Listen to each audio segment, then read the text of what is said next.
사람답게 살기 위해서는 세 가지 필요가 채워져야 된다, 그런 말을 합니다. 어떤 필요인가 하면 첫 번째는 의미의 필요.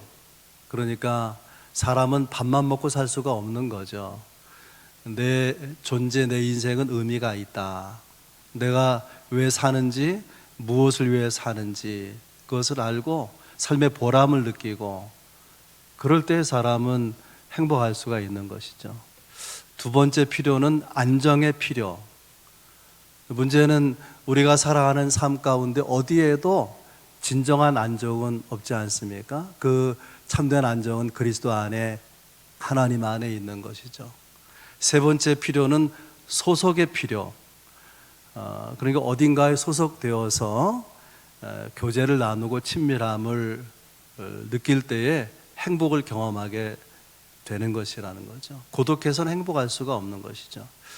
오늘 말씀은 하나님께서 이스라엘 백성을 애굽 땅에서 건져내셔서 가나안 땅에 들어가기 전에 이 가나안 땅에서 그 삶의 의미와 안정과 그 소속을 채울 수 있도록 하기 위해서 가나안 땅에서의 새 생활의 오리엔테이션을 주는 그런 시간이라고 볼 수 있습니다. 그러니까 백성들에게 하나님의 백성은 어떻게 살아야 되는지 그것을 말씀하시고 또 가르치시고 깨닫게 하시는 자리, 그것이 오늘 신의 광야입니다. 이스라엘 백성들이 애굽에서 나와서 출애굽 여정을 보게 되면은 숫고지라는 장소로 갔다가 거기서 홍해 바다 앞에 비하이롯, 거길 지나서 마라의 쓴물 여러분 아시지 않습니까?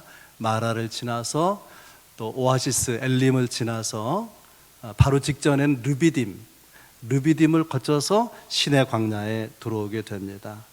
1절은 이렇게 기록하고 있어요.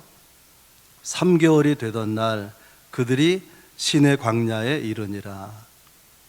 애굽에서 나온 지 3개월이 되던 날이라고 표현하고 있는 것인데, 정확하게 말하면 출애굽한 지 45일째 되는 날이에요. 왜냐하면은 애굽에서 나온 날이 1월 15일이에요. 유대 원력으로 볼 때에.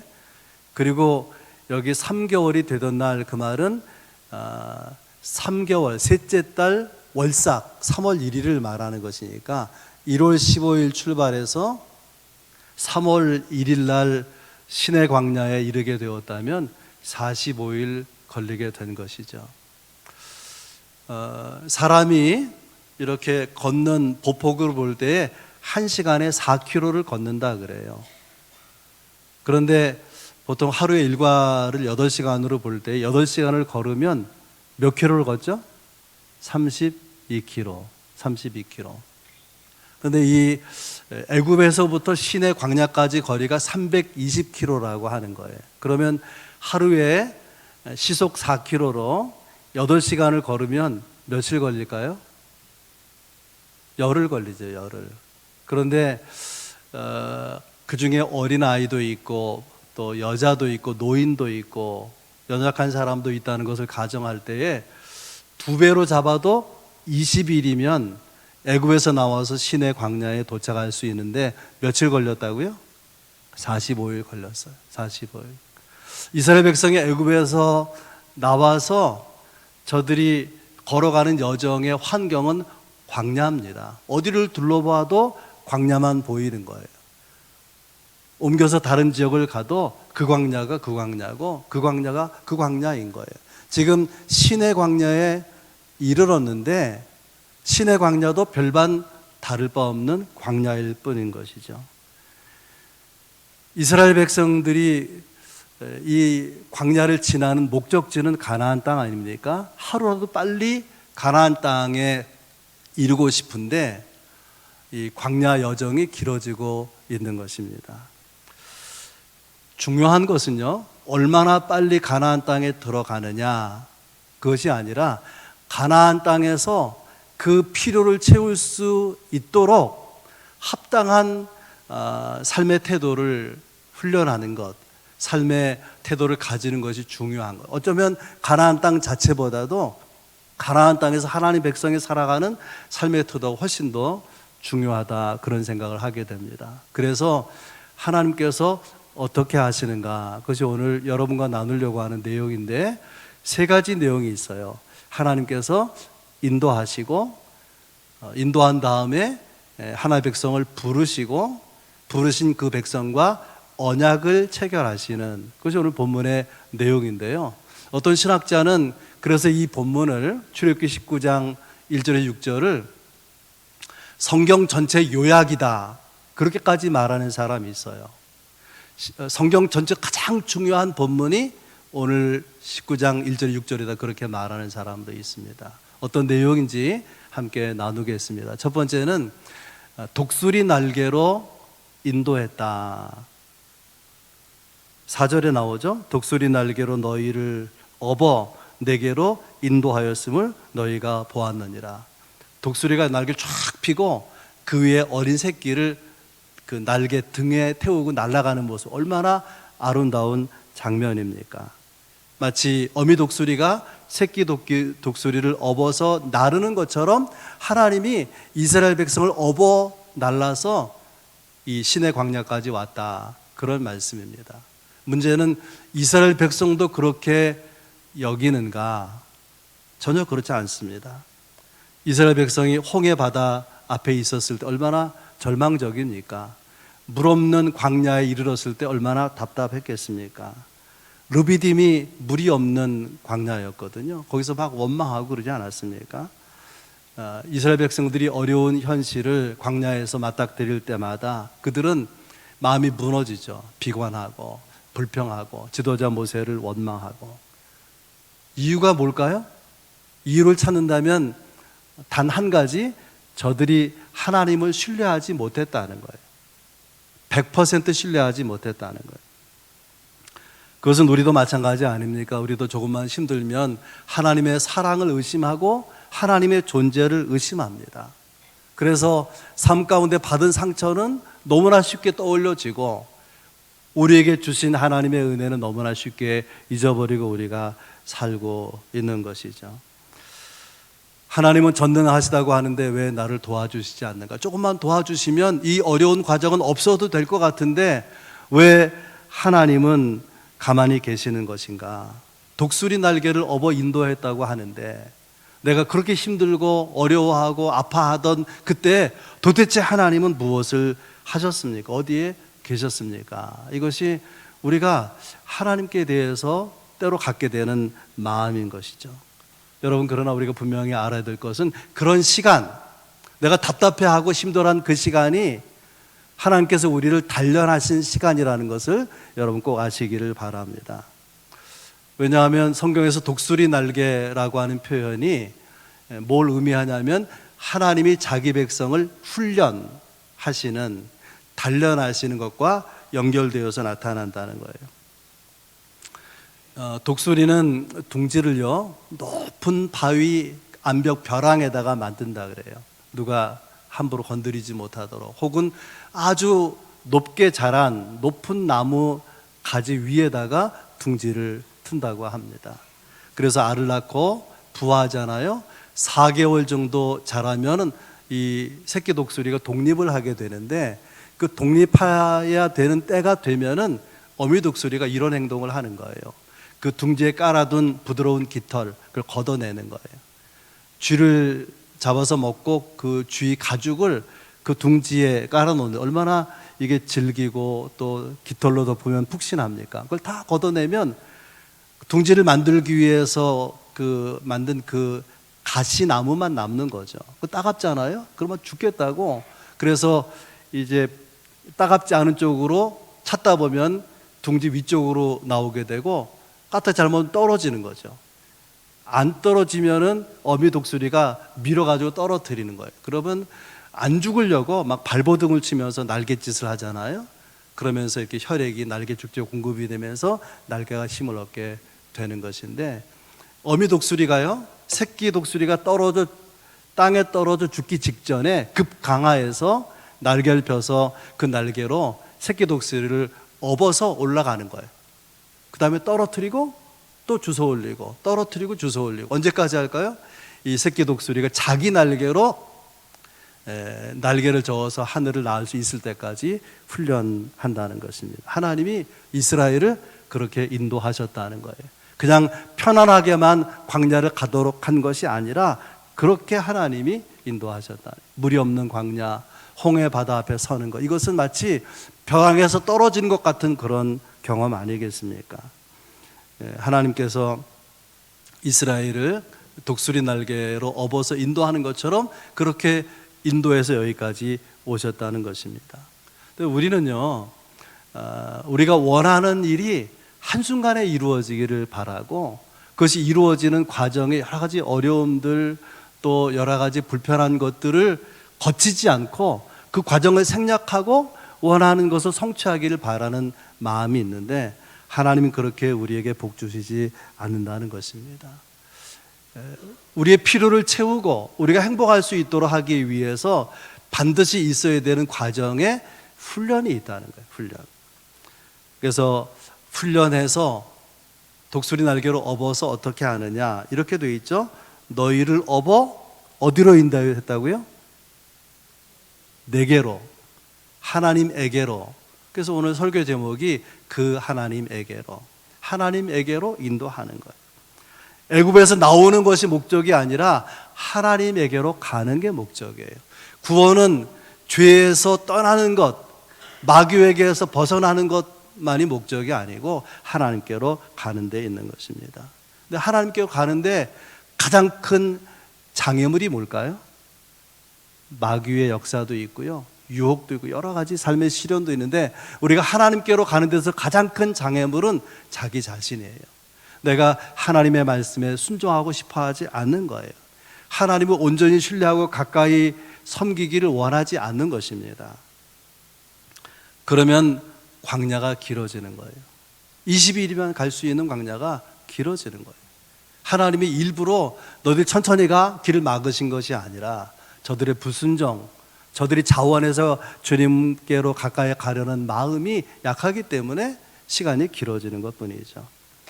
놀라운 것은 이렇게 되어 있어요. 그럼에도 불구하고 내게로 인도하였음을 너희가 보았느니라. 많은 어려움들이 있어서 죽는 줄 알았지만 결국 하나님이 저들을 인도하시는 하나님의 위대한 역사를 저들이 눈으로 목도했다, 그런 뜻이죠. 신앙은 하나님의 위대하신 행동을 보는 것입니다. 이것이 영적으로 보여지는 사람과 보여지지 않는 사람은 굉장한 차이가 있는 거죠. 우리의 답답한 현실 가운데서 하나님의 행하시는 위대한 행동이 느껴지는 사람과 느껴지지 않는 사람은 얼마나 다르겠습니까? 하나님은 이렇게 독수리 날개로 업어서 하나님께로 인도하면서 여러 가지 하나님의 손길을 나타내 주시는데, 결국 그런 과정을 통해서 하나님이 원하시는 하나님 백성으로 빚으시는 거예요. 마치 토기장이가 그 손에 진흙을 들고 자기가 원하는 그런 물건, 그릇을 빚어내듯이 우리는 하나님의 손에서 빚어지고 있는데, 그 과정이 뭐예요? 훈련인 거예요. 하나님 우리를 단련하셔서 하나님이 기뻐하시는, 하나님께서 원하시는 하나님의 사람을 만드신다라고 할 것입니다. 첫 번째 메시지고요. 두 번째는 오늘 설교 제목과 같은 내용인데, 그 하나님에게로를 찾을 수 있는 말씀이 3절에 나와요. 모세가 하나님 앞에 올라가니 여호와께서 산에서 그를 불러 말씀하시되. 모세를 하나님이 부르셨다라는 이 말씀에 자세히 보면 이렇게 되어 있어요. 모세가 하나님 앞에 올라가니. 하나님 앞에 올라갔다라는 말이 원어 성경에 보면은 그 하나님에게로 올라갔다는 거예요. 그냥 하나님에게로 하나님 앞에 간 것이 아니라 그 하나님에게로 올라갔다. 그 하나님이 어떤 하나님일까? 모세가 지금 말하고 있는 그 하나님이 어떤 하나님이냐면은 모세가 장인의 양무리를 이끌고 이렇게 하나님의 산이라는 호렙산에 이렇게 가까이 가게 됐을 때에 거기서 가시떨기 나무에서 하나님이 자기에게 나타나 이름을 부르는 거예요. 그리고 그 모세에게 이스라엘을 구원할 사명을 맡기시면서 이렇게 말씀하십니다. 출애굽기 3장 12절, 내가 반드시 너와 함께 있으리라. 내가 그 백성을 애굽에서 인도하여 낸 후에 너희가 이 산에서 하나님을 섬기리니 이것이 내가 너를 보낸 증거니라. 이 산, 하나님의 산, 호렙산, 그걸 다른 말로 신의 산이라고 하죠. 이 산에서 너희가 나를 섬길 것이다. 모세가 젊은 날 자기 백성을 건져보겠다고 나섰을 때에 하나님은 그를 부르지 않았어요. 왕자 모세로 있을 때 애굽의 황제의 아들, 공주의 아들이지만 황제가 될 인물로 힘을, 권세를 가지고 있을 때에 하나님께서 그를 이스라엘 민족의 구원자로 부르지 않았습니다.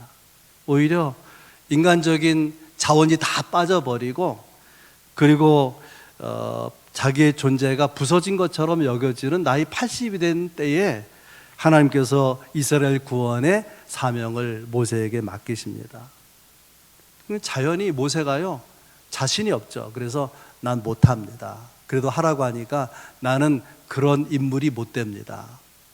그래도 하라고 하니까 나는 입이 뻣뻣하고 둔해서 말할 줄도 모릅니다. 근데 하나님께서 하신 말씀이 내가 너와 함께 있을 것이라. 그리고 너희 이스라엘 백성은 이 산, 신의 산에서 나를 섬기게 될 것이라. 그렇게 말씀하십니다. 그런데 지금 모세가 어디에 있죠? 그 신의 산에 있는 거예요. 그 신의 산에. 나는 못합니다 그랬던 모세를 하나님이 함께 하셔서 지금 신의 산에 있게 하시고 신의 산으로 불러 올리시는 것. 그때의 모세의 마음이 어땠을까요? 얼마나 뜨거운 감격을 느꼈을 것입니까?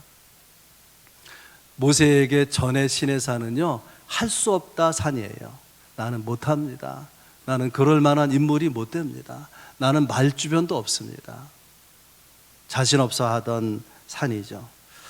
미래를 꿈꿀 수 없고 그저 하루하루 장인의 약물이나 치면서 버티고 살던, 그날 벌어 그날 먹고 사는 것 같은 그런 삶의 상징이 첫 번째 신의 산이.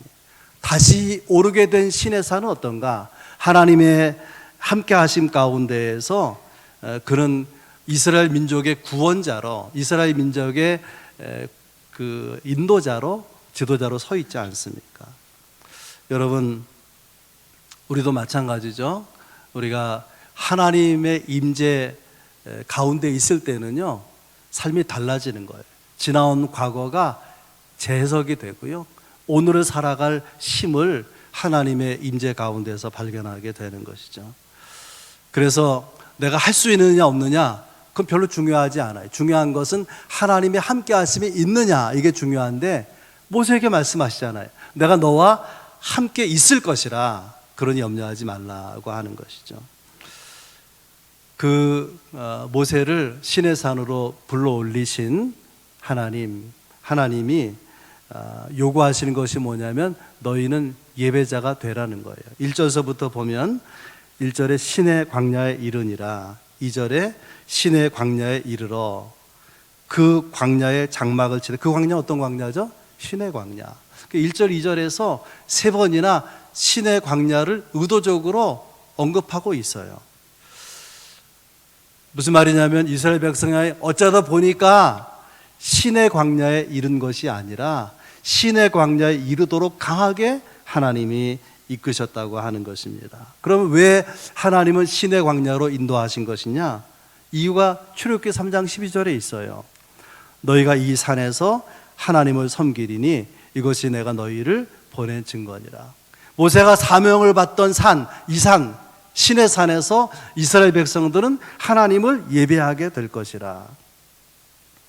그동안의 이스라엘 백성들에게 광야는요, 하룻밤 묵었다가 떠나는 장소예요. 혹은 며칠 텐트를 치고 지내다가 떠나면 그만인 그저 그런 광야였는데, 그런데 모세는 이 신의 광야, 또 신의 산에서 여기서 하나님께서 하나님 백성을 예배자로 세우신다고 하는 뜨거운 마음을 느끼게 되는 것입니다. 이스라엘 백성들이 어느 곳에 가서 도착하면은 제일 먼저 하는 일이 천막을 치는데 천막 중에서 성막을 먼저 쳐요. 성막. 하나님의 장막이죠. 성막. 그리고 성막을 가운데 두고 이스라엘 12지파가 3지파씩 이렇게 동서남북으로 진영해서 딱 진영을 갖추게 됩니다. 가운데 뭐가 있죠? 성막이 있어요. 성막을 중심으로, 다시 말하면 하나님께 기도하고 하나님께 예배하는 것을 중심으로 지내는데, 중요한 것은 시내산에서요 며칠 머문 것이 아니라 1년을 머물어요. 1년 동안 이스라엘 백성이 아무것도 없는 시내 광야에서 뭐 했을까요? 하나님께 기도하고 하나님께 예배하고 예배자로 세워지는 거예요. 어떻게 이스라엘 12지파 200만 넘는 사람들이 그 광야에서 어떻게 생존할 수 있었을까? 살아갈 수 있었을까? 저들이 예배 공동체로 세워졌기 때문에 그런 거예요. 예배가 얼마나 중요한지 몰라요. 시내산에 불러 올리셔서 하나님께서 모세에게 이스라엘을 의도적으로 이렇게 표현하십니다. 3절을 다시 읽고 이렇게 되어 있어요. 모세가 하나님 앞에 올라가니 여호와께서 산에서 그를 불러 말씀하시되 너는 이같이 야곱의 집에 말하고 이스라엘 자손들에게 말하라. 그냥 이스라엘 백성에 말하라, 백성들에게 말하라 그러면 될 것인데 일부러 야곱의 집에 말하고 이스라엘 자손들에게 말하라. 이 3절에서 보여지는 하나님은 어떤 하나님이냐면 야곱을 이스라엘로 바꾸시는 하나님이에요. 변화시키시는 하나님. 독수리 날개로 업어서 시내산으로 인도해서 하나님께서는 그들을 예배자로 만들어서 야곱이 이스라엘로 변화되는 그런 축복을 주시겠다고 하는 것입니다. 우리에게도 두 가지 이름이 있어요. 우리 안에는 야곱의 모습이 있어요. 그저 그런 사람, 그냥 거짓말이나 하는 사람, 어떤 선함도 없고 어떤 미래도 아름답게 꿈꿀 수 없는 소망 없는 존재로서의 야곱이 있고요. 또 하나는 하나님이 임하셔서 변화시킨 존재, 새 사람이죠. 하나님의 백성, 이스라엘의 모습이 있는 거예요. 하나님은 끊임없이 우리 안에서 야곱을 걷어내고 하나님의 백성이란 정체성을 가진 이스라엘을 만들기 원하신다는 거예요. 얼마나 하나님의 이 의지, 사랑의 의지가 감사한 것입니까? 그 다음에 세 번째는 오늘 말씀의 핵심이기도 한데요, 언약을 지키라, 그런 말씀이 5절 6절에 나오는데 5절 보면 이렇게 되어 있습니다. 세계가 다 내게 속하였나니 너희가 내 말을 잘 듣고 내 언약을 지키면 너희가 모든 민족 중에서 내 소유가 되리라. 이 5절에서 하나님은 두 가지를 자기 백성들이 요청하시는데, 첫 번째는 내 말을 잘 듣고, 다른 말로 하면은 온전히 순종하라, 그런 요청을 하는 것입니다. 여러분 아십니까? 하나님은 우리의 말에, 우리의 기도에 귀를 기울이시는 거예요. 내 입술의 모든 말, 마음의 묵상을, 내 생각의 파편까지도 다 귀를 기울여 들으시는 분이에요. 그래서 우리도 주의 음성에 귀를 기울여야 되지 않겠습니까? 우리가 귀를 기울여 듣는 걸 경청이라 그러죠. 그리고 내가 들은 대로 행하는 것을 순종이라 그래요. 경청과 순종은 같은 것입니다. 다를 수 없어요. 우리가 정말 귀를 기울여 듣는 사람은 순종하지 않을 수 없는 거예요. 왜 순종 안 하느냐? 흘려들어서 그래요. 귀담아 듣지 않아서 그런 것이죠. 그래서 첫 번째 요구가 너희가 내 말을 듣고, 새겨서 말하면 귀를 기울여 들으라, 순종으로 나아가라, 그런 말이죠. 두 번째는 언약을 지키라, 언약을 지키라. 학자들은 이 본문, 이 언약을 뭐라고 말하냐면 하나님과 하나님의 백성의 결혼 언약이다. 그리고 시내산은 그 결혼 언약이 이루어지는 결혼식장이다, 그렇게 말합니다. 여러분, 결혼은요 그냥 하는 게 아니잖아요. 이 신랑 신부가 서로 사랑하는 마음이 있을 때 결혼하는 거죠. 그렇게 결혼해야 되기도 한 것입니다. 하나님을 사랑하는 마음이 하나님의 백성에게 현재 진행형이라면은, 하나님을 향하는 것이 현재 진행되고 있다면 그분의 말씀은 얼마나 소중한 것입니까? 너무나 소중하게 들려지지 않겠어요? 생각해보면 성경 전체가 하나님의 사랑의 고백이죠. 그리고 사랑하는 사람에게 있어서 사랑하는 자의 말은 말로 끝나는 것이 아니라 계속 내 안에서 반복 재상되는 거죠. 여러분 그렇지 않습니까? 사랑하는 이가 말한 것이 계속 되뇌어지고 그런 것이죠. 하나님은 우리에게 말씀하시고 또 우리는 하나님께 말씀드리는데 서로 사랑하는 관계는 귀를 기울여 듣고 또 그 들은 것을 실천해 나아가는 것이죠. 너희가 내 말을 귀를 기울여 듣고 언약을 지키면 3가지 복을 주시겠다 그렇게 말씀하시는데 이 복이 여러분 가운데 있길 바랍니다. 첫 번째는 내 소유가 되리라. 너희는 모든 민족 중에서 내 소유가 되리라.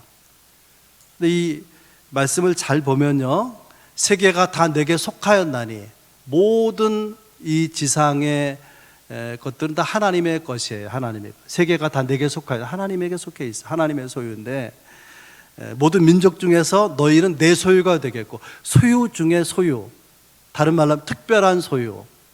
그래서 세번역에서는 이것을 보물이라 그렇게 말했어요. 그러니까 하나님의 백성은 누구냐? 하나님이 보물같이 아끼는 백성이다 그런 뜻이죠. 왜 그들을 보물같이 특별한 소유로 여기시느냐? 그들이 잘나서일까요? 하나님께서 택하셨기 때문에 그런 거예요. 그래서 이것을 묵상할 수 있는 좋은 이야기가 하나 있는데요, 맥스 루케이더라고 하는 목사님이 쓴 너는 특별하단다 라는 책, 너는 특별하단다, 어른이 읽을 동화로 만든 그런 책인데, 그림책이에요. 글이 있는 그림책. 근데 그 엘리라고 하는 목수가요, 엘리 아저씨가 나무로 이렇게 조각해가지고 나무 사람을 만들어요. 작은 나무 사람. 그것을 웻믹이라고 하는데, 이렇게 만들어진 웻믹들이요, 이렇게 보면서 그 웻믹들 가운데 예쁘고 멋있고 재능 있어 보이는 웻믹에게는 금빛 별표를 붙여주는 거예요. 가슴에다가, 어깨에다가, 몸에다. 그러면 예쁠수록, 재능이 많을수록, 멋져 보일수록 이 별표가 많이 붙어 있는 거예요. 그리고 그런 웻믹들 가운데서 멋없어 보이고 볼품없어 보이고 재능 없어 보이는 그런 웻믹이 있다면 거기다가 잿빛 점표를 붙여줘요. 별표가 아니라 까만색으로 보이는 잿빛 점표를 붙여주는 거예요. 그 웻믹들로부터 이 잿빛 점표를 받은 펀치넬러라고 하는 웻믹이 어느 날 그 엘리 아저씨를 찾아가요. 엘리는 히브리어로 나의 하나님이라 그런 뜻이에요. 그 엘리 아저씨를 찾아갔더니 그 아저씨가 이렇게 말하는 거예요. 다른 웻믹들이 너를 뭐라고 부르는지는 하나도 중요하지 않아. 네가 너를 어떻게 생각하는지가 중요한 것이지. 남들이 너를 어떻게 생각하든 그게 중요한 게 아니라 네가 너 자신을 어떻게 생각하는지가 너무나 중요한 거야.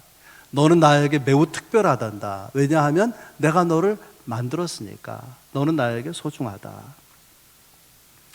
이 엘리 아저씨의 말을 듣고 돌아오면서 이 펀치넬로 웻믹이 이렇게 생각합니다. 그 말이 맞을지도 몰라. 그러는 순간에 잿빛 점표 하나가 땅에 떨어지는 거예요. 너무 신나고 기분이 좋았어요. 이 부끄러움 같은 못난 모습의 점표가 떨어지니까. 그러면서 이렇게 탄성을 지릅니다. 나는 정말 특별한 존재야. 나는 정말 특별한 존재인 것 같아. 그랬더니 그냥 와르르 해가지고 점표들이 다 떨어져 버린 것입니다. 여러분 그렇습니다. 우리는 예수 안에서 특별한 존재입니다. 왜냐하면 그분이 나를 위해서 보혈을 흘려주셨잖아요. 이것이 우리 자존감의 뿌리예요. 학력이 아니고 실력이 아니고 재능이 아니고요, 그분이 나를 위해서 희생하신 가치 있는 존재라고 하는 거죠. 신해산 언약, 이건 결혼 언약과 같다 그러지 않았습니까? 결혼 언약은 사랑의 고백이 있는 언약이죠. 하나님은 우리를 이렇게 말씀하십니다. 너는 나에게 특별하단다. 내가 너를 만들었다. 나보다 너를 사랑하는 존재가 있느냐? 나같이 너를 사랑하는 대상이 있느냐? 나밖에 없지 않느냐? 그러면은 우리가 하나님께 드릴 응답이 뭘까요? 우리도 하나님보다 귀한 존재는 없습니다. 우리에게 가장 소중한 분은 하나님이십니다. 이런 사랑의 고백으로 언약을 맺는 자리가 시내산인 거죠. 네, 두 번째 축복은 제사장 나라가 될 것이다. 언약을 지키면 제사장 나라가 될 것이다. 제사장은 하나님과 백성을 연결하는, 그래서 제사장을 통해서 구원이 흘러가고 또 하나님의 축복이 흘러가도록 그 사명을 받은 존재가 제사장이죠. 그렇다면 우리는 어떻게 살아야 될 것이냐? 제사장의 삶을 살아야 되죠. 제사장. 미워하지 않고 다른 사람들을 가슴에 품고 끌어안고 기도하는, 그를 위해서 대신 중보하는 그런 제사장의 삶을 살아야 될 것입니다. 우리가 제사장의 마음으로 위하여서 기도하고 또 하나님 앞에 진지하게 무릎 꿇어 예배한다면은 우리가 사는 세상은 달라질 거예요. 그리고 역사의 흐름은 변화될 것입니다. 하나님의 기대. 첫 번째는 너희는 내게 보물과 같이 소중한 존재다. 그러니 제사장으로 살아라. 그 방법은 세 번째, 거룩한 백성이 되리라. 6절에 나오죠. 너희는 거룩한 백성이 되리라. 이 거룩하다라는 것은 하나님께로 구별된 것을 말하는 거예요. 하나님께로 구별된 것. 그러니 우리는 하나님께로 구별된 거룩한 백성이기 때문에 아무렇게나 살면 안 돼요. 더럽게, 추하게, 그렇게 아무렇게나 시간을 낭비하고 살아서는 안 되는 것입니다. 너희가 내 말을 잘 듣고 언약을 지키면 너희는 보물 같은 내 특별한 소유가 될 것이고 제사장 나라가 될 것이고 거룩한 백성이 될 것이다. 이것은 우리를 쓰고자 하는 하나님의 기대고 하나님의 비전입니다. 우리를 통해서 사람들이 하나님을 알게 되고 우리를 통해서 구원을 경험하게 되고 우리를 통해서 하나님의 은혜를 누리기를 하나님이 그렇게 간절히 원하신다는 거예요. 여러분, 그 일에 우리를 쓰시길 원하시는데 2024년 한 해가 그렇게 귀하게 하나님의 손에 들려서 쓰임받는 복된 한 해가 될 수 있기를 주의 이름으로 축원합니다.